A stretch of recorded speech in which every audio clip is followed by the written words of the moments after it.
মহারাষ্ট্রের এনসিপি নেতা বাবা সিদ্দিকীর হত্যার পিছনে মূল ষড়যন্ত্রকারী হিসেবে উঠে এসেছে লরেন্স বিশনোইয়ের ভাই আনমোল বিশনোইয়ের নাম।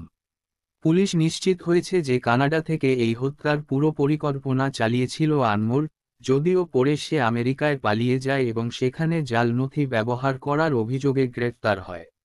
এখনও পর্যন্ত তদন্তে জানা গেছে, সিদ্দিকী হত্যায় যুক্ত দুষ্কৃতীরা সরাসরি ফোনের পরিবর্তে হটস্পট এবং ওয়াইফাই ব্যবহার করে আনমোলের সঙ্গে যোগাযোগ করত।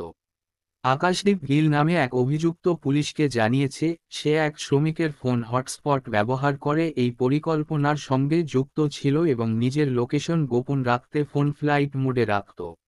আকাশের ফোন পাওয়া যায়নি, তবে সেই ফোন পেলে আরও তথ্য প্রকাশ পাবে এবং তদন্তে উঠে এসেছে যে সলমন খানের বাড়ির সামনে গুলি চালানোর ঘটনার পর বাবা সিদ্দিকীকে টার্গেট করার পরিকল্পনা তৈরি হয়।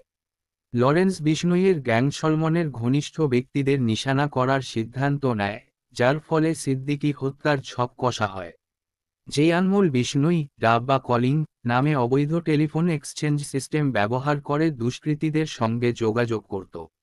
এই সিস্টেমের মাধ্যমে শিবকুমার গৌতম, জিশান আখতার, শুভম লঙ্কার এবং সুজিত সিংদের সঙ্গে তার নিয়মিত সংযোগ ছিল। এই ঘটনায় এখন পর্যন্ত ২৪ জন গ্রেফতার হয়েছে এবং আকাশদীপ মূল শুটারদের বন্দুক সরবরাহ করেছিল। পুলিশ তদন্তে নতুন মোড় আনতে ফোনের সন্ধান চালাচ্ছে, যা এই ষড়যন্ত্রের আরও গভীর তথ্য পেরোতে পারবে।